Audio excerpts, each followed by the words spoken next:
इस कहानी की शुरुआत में रेगिस्तान में एक आदमी को दिखाया जाता है जो अभी भी पैराशूट से उतर रहा होता है। दरअसल ये एक ब्रिटिश इंटेलिजेंट ऑफिसर होता है जिसका नाम जेम्स है। यहाँ पर वो उतरा है वो फ्रेंच मोरो का रेगिस्तान का एक इलाका होता है। जेम्स एक जर्मन ऑफिसर को यहाँ पर मारने के लिए आया होता है। तभी वो दूर रेगिस्तान में अपनी तरफ आते हुए एक कार को देखता है, जैसे वो अलर्ट हो जाता है। जब कार उसके करीब आकर रुक जाती है तो वह देखता है कि एक आदमी उसको लेने के लिए आया होता है। जेम्स उस कार के अंदर बैठ जाता है और तभी वह देखता है कि बैक सूटकेस पर कुछ फर्जी डॉक्यूमेंट्स और हथियार और पैसे भी रखे होते हैं। उसके बाद कार का ड्राइवर जेम्स को एक अंगूठी देता है और बताता है कि तुम्हारी बीवी पर्पल कलर की ड्रेस पहन रखी है। साथ ही वो उसे हमिंग बर्ड ग्लू भी देता है। यहाँ पर उसे पता चलता है कि इस मिशन पे वो अकेला नहीं है बल्कि कोई लड़की भी उसके साथ है। और कार का ड्राइवर जेम्स को एक दूसरे कार की चाबी देकर के वहाँ से चला जाता है। फिर हम देखते हैं जेम्स सूट बूट पहनकर एक होटल में चला जाता है। यहाँ पर कई सारे जर्मन ऑफिसर्स शाम को एंजॉय कर रहे होते हैं। तभी जेम्स की नजर हमिंग बर्ड वाली उस चेयर पर जाती है जिस पर पर्पल कलर की ड्रेस पहनी हुई एक लड़की बैठी होती है। जैसे ही वो जेम्स को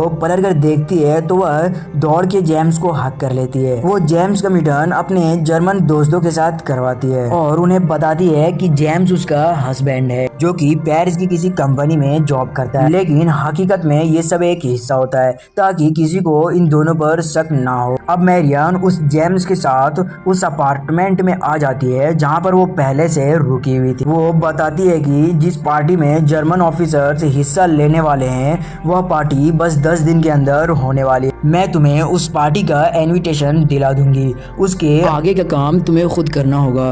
अब इसके बाद बहुत ही रात हो जाती है और जेम्स बोलता है कि मैं इस सोफे पर सोना चाहता हूँ, लेकिन मैरियन उसे छत पे जाकर सोने को बोलती है। अब इसके बाद जेम्स छत पे सोने के लिए चला जाता है। फिर कुछ देर बाद मैरियन लालटेन लेकर ऊपर आती है और बताती है कि हमारे ऊपर हमारे पड़ोसी नजर रखे हुए हैं, अगर मैं छत पर नहीं आती तो हम पर शक हो जाता। अब ये दोनों यहाँ पर बहुत ही देर तक बातें करने लगते हैं। इसके बाद मैरियन नीचे आ जाती है। अगले सुबह ये दोनों एक रेस्टोरेंट में कॉफी पीने के लिए जाते हैं। तभी मैक्स की नजर एक पीछे बैठे जर्मन ऑफिसर पर जाता है। इसे शायद इन दोनों पर शक हो गया है और जब वो इस बात को कंफर्म करने के लिए अंदर जाता है तो जेम्स भी उसका पीछा करता है और इससे पहले वो जर्मन ऑफिसर कंफर्म कर पाता जेम्स उसका गला दबाकर मार देता है और उसके गले में एक खाने का टुकड़ा फंसा देता है ताकि जर्मन ऑफिसर को लगे इसकी मौत जोखिम की वजह से नहीं बल्कि गला में खाना अटकने की वजह से हुई है। फिर ये दोनों शाम को छत पर होते हैं। अब जब ये दोनों शाम को छत पर होते हैं तो जेम्स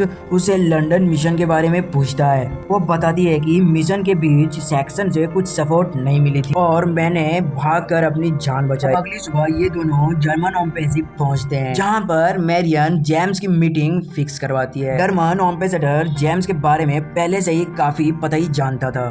वो उसे चैलेंज करता है कि तुमने मुझे पोकर में हरा दिया तो तुम कल होने वाली पार्टी में आ सकते हो। दरअसल वो खुद भी पोकर खेलने का शौकीन होता है। इसके बाद ये दोनों आपस में एक गेम खेलने लगते हैं। इस गेम में जेम्स जीत जाता है। इसके बाद जर्मन एम्बेसडर इसे पार्टी में आने के लिए इनवाइट करता है। जेम्स का गेम देखकर जर्मन ऑफिसर इम्प्रेस हो जाता है। उसे यकीन नहीं होता कि जेम्स सच में फर्स्ट वेस्ट मर्निंग का काम करता है, इसीलिए वो पक्का करने के लिए जेम्स से फर्स्ट वेस्ट मर्निंग का एक फॉर्मूला लिखवाता है। लेकिन जेम्स भी पूरी तैयारी के साथ आया होता है, उसे वो फॉर्मूला पता होता है। जिसके बाद ये दोनों वापस अपार्टमेंट में आ जाते हैं और ट्रैप की तैयारी करने लगते हैं। ये दोनों अब कहीं न कहीं एक दूसरे को पसंद करने लगे होते हैं। अब मिशन को पूरा करने में एक ही दिन बचा होता है, लेकिन मैरियन को काफी टेंशन हो रही होती है क्योंकि अगर ये मिशन किसी भी वजह से फेल हो गया तो इन दोनों का बच पाना मुश्किल हो जाएगा। इसीलिए ये दोनों खुशी की कुछ पल बिताने के लिए